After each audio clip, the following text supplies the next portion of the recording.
तो कहने का भाव यह है कि हम सच्चे ढंग से जब लगेंगे, फिर हमने अब पे इच्छा ना हो किसी वस्तु की। परमात्मा कहते हैं इस काया का गर्व ना करियो के काला के गोरा रे, और बिना भजन इसका कुछ काम ना आवे, चाहे एतर छड़को चारों ओरा रे।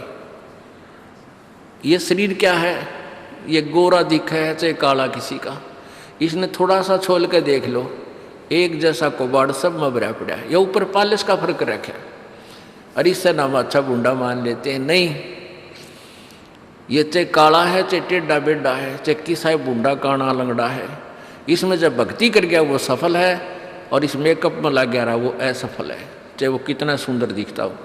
तो पुण्यात्मा परमात्मा कहते ये मिट्टी है, इस मिट्टी से हमने लाभ उठाना है, इसे सोना बनाना है, भक्ति रूपी धन कमाना है, तो इसी से कमाया जाएगा।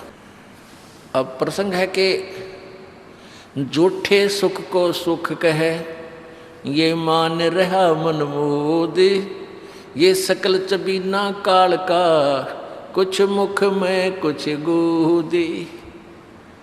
अब परमात्मा आप बताओ, मैं आकर के बोली आत्माओं हमें जगा रही है, हमने काल के कुएं की भांग पी रखी है, यहाँ की मान बढ़ाई और इस माया की। कबीर परमात्मा कहते हैं कबीर ये माया अटपटी या त्रिगुणमयी माया, ब्रह्मा विष्णु महेश के द्वारा जो हमारे अंदर प्रेरणा कर रखी है, त्रिगुणमयी माया के विषय बता रहे हैं। कबीर ये माया अटपटी सब घट आण अड़ी, किस किस को समझाऊं ये तो कुएं भांग पड़ी। अब किस किस ने समझावा, सब एक तरह की भांग पी के एक जैसे विचार, एक जैसे बोल, एक जैसा ज्ञान इन्होंने ग्रहण किया हुआ है, और ये दास सच्चा ज्ञान सुनाता है इसका विरोध करते हैं, इसको जल्दी समझ नहीं पाते, क्योंकि इनको इस माया रूपी और अज्ञान रूपी भांग का नशा हो रहा है। तो परमात्मा कहते हैं कबीर ये माया अटपटी सब घट आण अड़ी, और किस किस ने समझाऊं या तो कुएं भांग पड़ी, यानी सब ने एक जैसा ही ज्ञान ग्रहण कर रखा है, सबके एक जैसे विचार हैं। अब झूठा सुख कौन सा है, इन कार कोठियों को हम अपना मानते हैं, संतान संपत्ति को अपना मानते हैं। इसका उदाहरण आपको दे दिया। परमात्मा कहते हैं राम नाम कड़ुआ लगे और मीठे लागे दाम, दुविधा में दोनों गए भाई, माया मिली ना राम।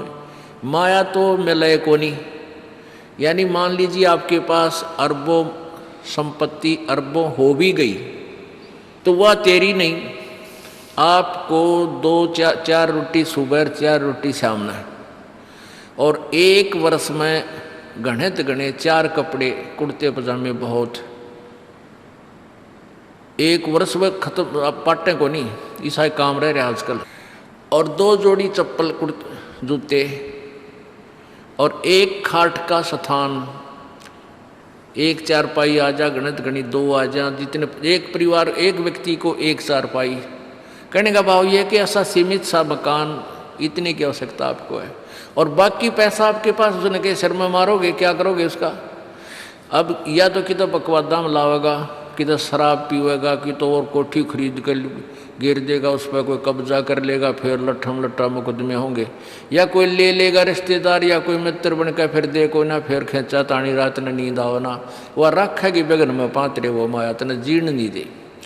और माया तो परमात्मा कहते हैं इस जीव की सबसे बड़ी शत्रु है, जो भगवान से दूर करे।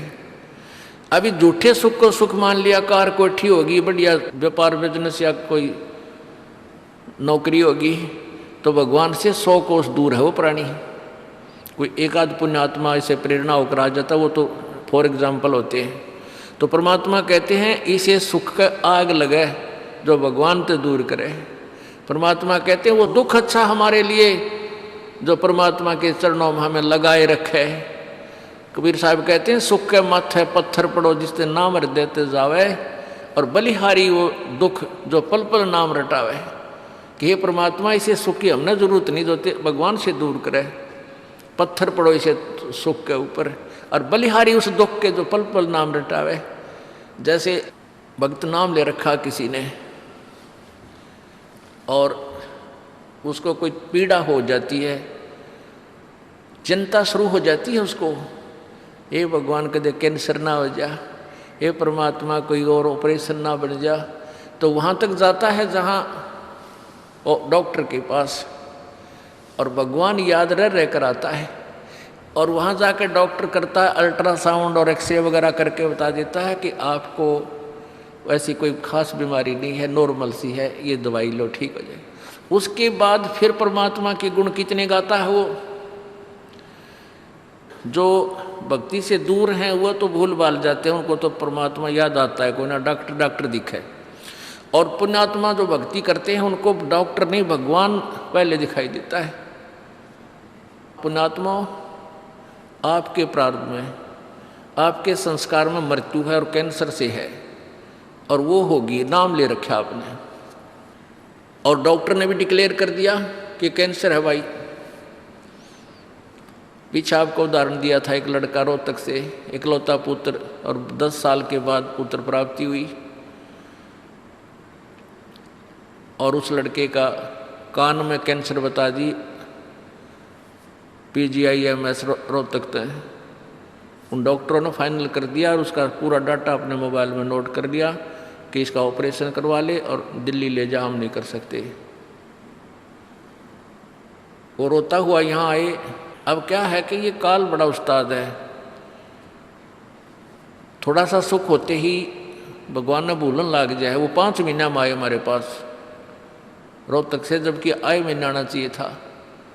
5 महीने में पता करा भाई कितने दिन में आए, वो 5 महीने वाला गेला। हमें भी ज़्यादा खींचातानी करें भाई इतना लेट क्यों हो गया, तो भगवान ने नहीं चाहिए तो फायदा क्या होगा। ये कुदरती है, जब इस महीने 2 महीने में आपका प्रेरणा नहीं उठी, लोर नहीं उठी आने की, तो फिर भक्ति कहाँ चल रही है आपकी। बंधन तोड़ कर आ जाओगे जिसके अंदर भक्ति चल रही है, चाहे कितनी दूर भी क्यों नहीं है इंसान। भारत में कोई दूर थोड़ा, कोई वीज़ा थोड़ा बनवाना दोबारा आने के लिए, और वो भी नहीं आ पाते हैं, फिर भक्ति नहीं चल रही उनकी। तो फिर रो दोनों, और लड़का भी रो और उसकी पत्नी भी रो, उसका बाप भी, दोनों। वो लड़का छोटा ही था, 12-13 साल का। कहने लगे जी कैंसर बता दी, हमारा इकलौता पुत्र है। बुरा हाल, मेरी नहीं सुने, रोए रो। वहाँ बेटा बात सुनो, आप दोबारा चेक कराओ और पूरी श्रद्धा रखना मालिक में। आप दोबारा ऑपरेशन कराने से पहले चेक जरूर करा लेना, ऑपरेशन नहीं मना करता मैं, और ऑपरेशन भी मालिक की दया से सफल होया करे इसी बूंदी बीमारी का। तो उनके यह बात जच गई, जानते डॉक्टर से कहा जी इसको ऐसे, वो रिपोर्ट दिखाई, और फिर कहा जी, वो डॉक्टर ने कहा अभी मैं दोबारा चेक कर लूँगा। मालिक प्रेरणा करता है कि एक बार चेक करना पड़ेगा, मैं ऑपरेशन करने से पहले चेकिंग फिर करूँगा। दोबारा चेक किया, उसने बताया इसका कोई कैंसर नहीं है, और कान की हड्डी बढ़ा है, और 6 महीना में एक बार दिखा जाइए, आप पर ठीक हो जाइए। अब पुण्यात्माओं, अब उस परिवार को भगवान कितना प्यारा लगेगा, कितनी श्रद्धा बढ़ेगी। और आए महीने 2-2 चक्कर काटेंगे, तो इंसान तो होंगे, शैतान होंगे, तो फिर आपत्ति आओगी उन पर। भगवान से दूर होते ही फिर ये विरानमाटी होगी। तो कहने का भाव ये है कि सुख के माथे पत्थर पड़ो जो नाम हृदय ते जा, और बलिहारी उस दुख के जो पल पल नाम रटावे। संत शरण में आने से फिर आई टले बला, और जय मस्तक में सूड़ी होवा काटे में टल जा। ये मालिक की वाणी है, गलत नहीं हो सकती। इसका हम कितना लाभ उठा सकते हैं वो हमारी अपने अंतःकरण की जो है व्यवस्था के ऊपर डिपेंड करता है। हमारी कितनी भावना है, कितनी हमारी लगन है मालिक में। अब कुछ भक्त ऐसे भी आते हैं जी, हमें लाभ ना होया, पाठ भी करा लिया, जोत भी चढ़ा दी, और 3 बार आ लिया मैं, ईसा डिठोरा दिखाऊंगे, मेरा ऊपर जानो बहुत बड़ा, मुझे ही ज़्यादा आवश्यकता है, इसने कती नहीं।